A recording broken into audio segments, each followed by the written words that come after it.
এই বিচারটা হচ্ছে, এই আইনটি কনস্টিটিউশনালি প্রোটেক্টেড ল, সুতরাং এখানে এই রিভিউর কোনো স্কোপ থাকবে না। ডিফেন্সের আইনজীবী তাদের বলছে একের শূন্যতে সাংবিধানিক রিভিউ করার সুযোগ থাকে না, সে কথা রিভিউ করতে পারে, তার অভিমত, কিন্তু আমি তো আগের থেকে বলেছি যে রিভিউর কোনো স্কোপ নাই এখানে। আসামি পক্ষ এটাও বলেছে যে রিভিউ আবেদনের প্রেক্ষিতে স্টে অর্ডার দিয়েছিল এবং আমাদের রিভিউ শুনানি হয়েছে, অথবা আমাদের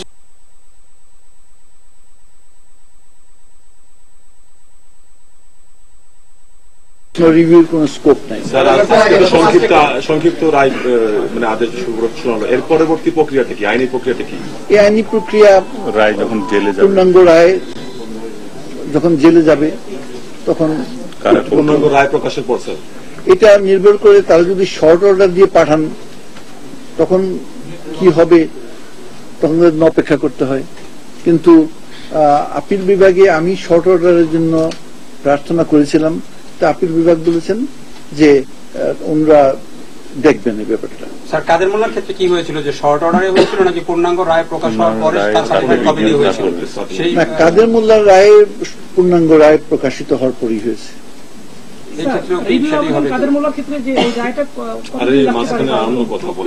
এটা তো বলা যাবে না স্যার। সেক্ষেত্রে কাদের মোল্লার মতো কি এটা হতে পারে না, ভিন্ন এটা এই মুহূর্তে বলা যাবে না। আইন কি বলে স্যার?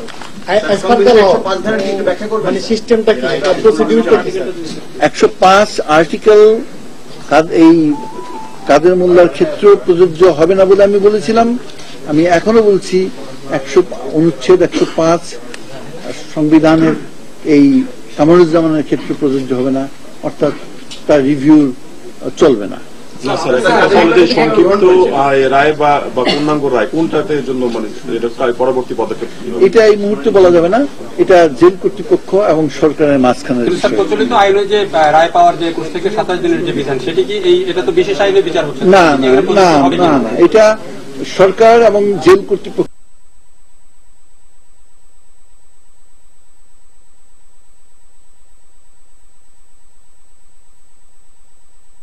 যদি আদালত জেলখানে পাঠায়, আদালত যদি সেটা জেলখানে পাঠায় অথেন্টিক করবে, এটা সরকারের সিদ্ধান্ত এবং আদালতের অর্ডার পাওয়ার সাপেক্ষে। আদালত পুরো অর্ডার না সংক্ষিপ্ত অর্ডার, সেটা আদালতের বিষয়। স্যার, এক্সিকিউশনের ক্ষেত্রে যে সময়সীমা, সেটা কি প্রচলিত আইনে হবে না বিশেষ আইনে, যেহেতু বিচার না, প্রচলিত আইনে এটা অ্যাপ্লিকেবল হবে না। স্যার, একটা জিনিস আপনি বলছিলেন কাদের মোল্লার ক্ষেত্রে যে 105 প্রযোজ্য না, এক্ষেত্রে আপনি বলছেন 105 প্রযোজ্য না, কিন্তু কাদের মোল্লার ক্ষেত্রে একটা বিষয় স্যার, আমরা যদি দেখলাম যে বিভক্তি আদেশ যেটা এসেছে সেটা কি তার অপরাধের ক্ষেত্রে বিভক্ত হয়েছে? না, সেন্টেন্স না, সাজার বিষয়ে। হ্যাঁ, আমার প্রতিক্রিয়া হলো নিশ্চয়ই আমরা সন্তুষ্ট হয়েছি, এবং সবচেয়ে বড় কথা আজকে সোহাগপুরের যেই 3 বিধবা এসে আদালতে অশ্রু সজল নেত্রে তাদের সাক্ষ্য প্রদান করেছেন এবং তারা যে বিচার চেয়ে আদালতে এসেছিলেন, তারা বিচার পেয়েছেন, এটাই হলো আমাদের জন্য চরম স্বস্তি।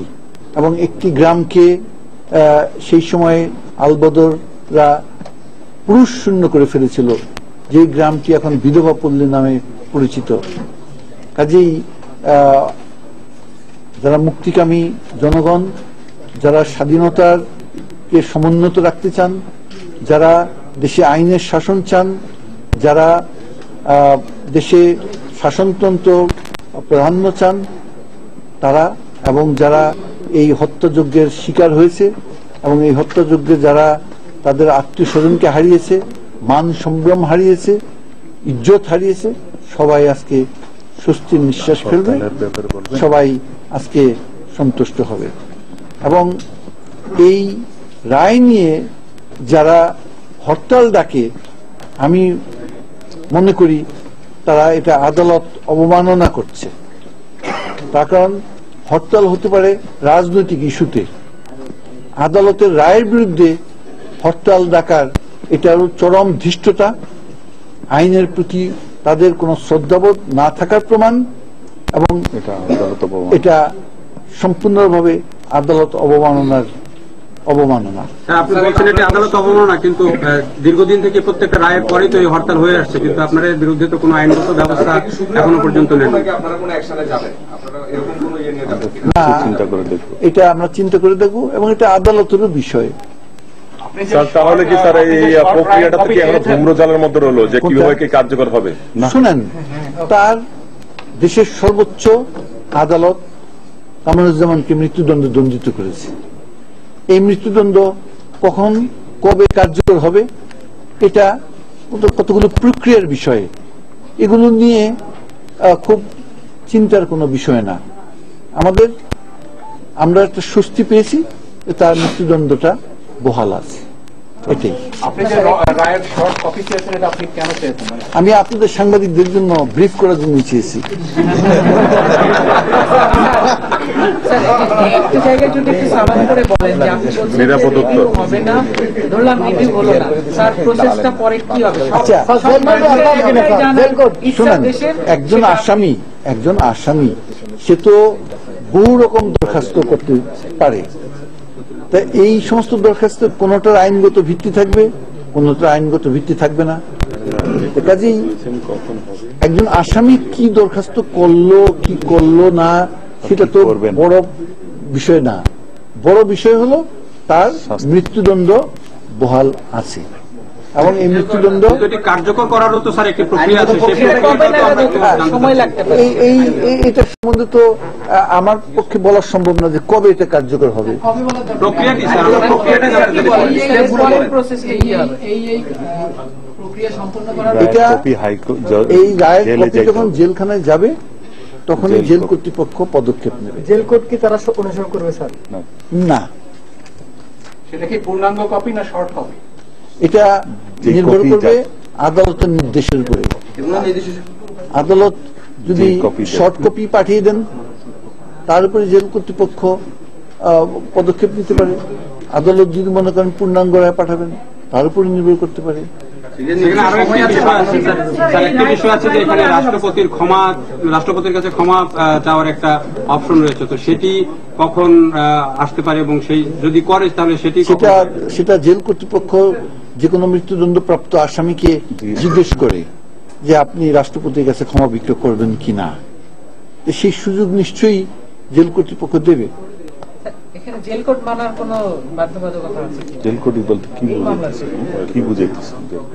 স্যার, রায়ের কপি জেলখানায় যাওয়ার জন্য নির্দিষ্ট কোনো সময়সীমা আছে কিনা? না, জেল কোড মানার কি মানে মানার কোনো বাধ্যবাধকতা আছে?